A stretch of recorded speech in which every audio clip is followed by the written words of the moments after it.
Olá pessoal, tudo bem? O nosso tema de hoje é desdobramentos da economia.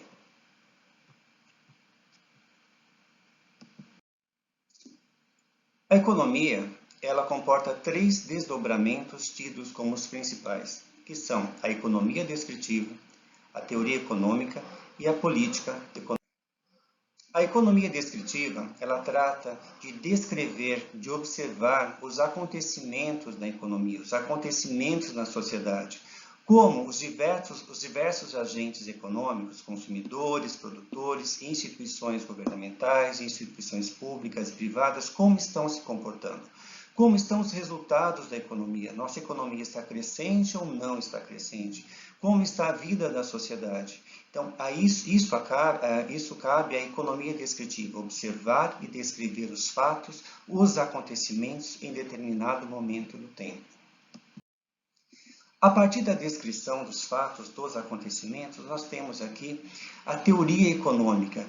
A teoria econômica observa tudo que foi descrito pela economia descritiva e ela vai procurar hipóteses, princípios, leis para que possa ser melhorada a situação descrita pela economia descritiva. Por exemplo, quando tivemos a depressão de 30, Keynes observou que havia ali desemprego, que não havia a presença do Estado na economia, que alguma coisa precisaria ser feita para melhorar a situação econômica e aquilo não voltasse a ocorrer. Então foi formulada uma teoria chamada teoria keynesiana, que previa a existência, a permanência do Estado na economia. Então foi descrito um fato e depois foi criada a teoria econômica. Depois de criada a teoria econômica, cabe a colocação disso em prática, para que a gente possa solucionar problemas que foram vistos. Então, a política econômica é a aplicação da teoria para que haja assim, uma melhora da condução econômica, a partir de tudo aquilo que foi descrito pela economia descritiva e teorizado pela teoria econômica. E quando a política econômica é colocada em prática, ela tem três objetivos distintos, que são desenvolvimento econômico, estabilidade econômica e eficiência repartitiva. O desenvolvimento econômico é o crescimento econômico em toda a sua capacidade, seja para as indústrias, para as empresas, é o produto interno bruto, renda nacional bruta, como está o desenvolvimento de um determinado país. Está em ascensão ou não? A estabilidade econômica já visa a manutenção do emprego, manutenção da renda, manutenção da estabilidade dos preços dos produtos e serviços, do equilíbrio entre a nossa balança comercial, entre o que é exportado e o que é importado, ou seja, gerar uma estabilidade econômica e, consequentemente, uma estabilidade também para a sociedade. E aí nós temos um outro objetivo, que é a eficiência repartitiva. Ali a política econômica está preocupada como está sendo feita a distribuição de renda. Se existem desníveis, desequilíbrios regionais entre as pessoas, se a renda está concentrada nas mãos de poucos e muitas pessoas ali estão recebendo muito pouco. Então, um dos objetivos é esse, a eficiência repartitiva, melhorar a distribuição da renda nacional. Contudo, para que esses objetivos sejam atingidos, a economia precisa fazer uso de 4 instrumentos distintos, que são instrumentos monetários, instrumentos fiscais, instrumentos cambiais e instrumentos coadjuvantes. Vejamos cada um deles. Instrumentos monetários refere-se a colocar mais dinheiro ou menos dinheiro na economia, a conceder mais ou menos crédito na economia. Toda vez que a economia pressupõe que deve haver aumento no consumo, então é feito o quê? A gente coloca mais dinheiro na economia, nós colocamos mais possibilidade de crédito para as pessoas tomarem crédito, nós colocamos taxas de juros menores para que as pessoas possam buscar mais empréstimo, mais crédito, para que elas possam comprar mais. Comprando mais, as empresas produzem mais, as empresas produzindo mais, as pessoas terão mais renda. Então, o instrumento monetário auxilia muito na condução da economia. Podemos colocar mais ou menos dinheiro na economia. E nós temos também os instrumentos fiscais. Os instrumentos fiscais é o conjunto de medidas pelas quais o governo arrecada receitas, ou seja, os impostos que nós pagamos para o governo.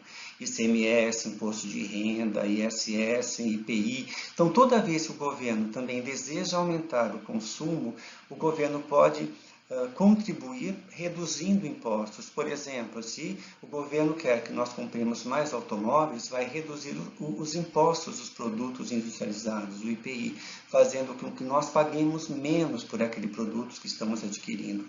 Então, a possibilidade também do governo conduzir melhor a política econômica. Um outro instrumento é o instrumento cambial. O instrumento cambial já refere-se aqui ao equilíbrio da nossa moeda com as moedas internacionais, né? Fazer com que o nosso dinheiro, o nosso real, não esteja tão desvalorizado. Então, para que isso ocorra, algumas ações são tomadas. Hoje, por exemplo, para que nós possamos comprar um dólar, nós gastamos 5,20 centavos. Então, é um dólar muito alto, então o governo está tomando atitudes, tomando aí algumas ações para que isso não ocorra, porque se houver um aumento do dólar muito exagerado, as empresas que compram matéria-prima de fora pagarão muito mais por isso. Consequentemente, nós, consumidores, pagaremos mais caro pelos produtos, né, que nós estamos consumindo. Então, faz parte também da política econômica do governo conduzir da melhor forma possível a política cambial, equilibrando as nossas moedas. E temos, por último, os instrumentos coadjuvantes. Coadjuvantes são todos aqueles que contribuem para que os demais aconteçam. Então, é o conjunto de controle exercido sobre as atividades das empresas. Como as empresas estão hoje com suas atividades? Estão paralisadas, estão produzindo, estão decaindo de produção? Como os preços dos recursos de produção estão? Estão muito caros, muito baixos? Como está a renda e o comportamento dos consumidores? Hoje, no momento que nós vivemos, nessa pandemia, o governo está muito preocupado com a economia. Então, alguns projetos, alguns planos, algumas ações estão sendo tomadas para que as empresas possam produzir, não parar com a sua produção e para que nós, consumidores, possamos comprar. Por exemplo, temos projetos dos bancos públicos concederem empréstimos para as empresas com taxas de juros mais baixas por um prazo mais longo para que elas possam pagar. A sociedade também está recebendo, né, as pessoas desempregadas, as pessoas que perderam renda nesse momento, estão recebendo aqui aquele auxílio emergencial, o Corona Bônus, que é um valor de R$600 para que as pessoas possam, pelo menos, comprar ali os seus alimentos, possam dar continuidade às suas vidas. Então, isso é importante que o governo tenha ações voltadas para isso, para que nós tenhamos aqui um crescimento econômico. Resumidamente, a economia descritiva, então, é a observação que é feita dos fatos reais, dos acontecimentos reais. A partir dessa observação, elabora-se, então, uma teoria, princípios, leis, hipóteses, para que aquele problema descrito ali pela economia descritiva seja solucionado.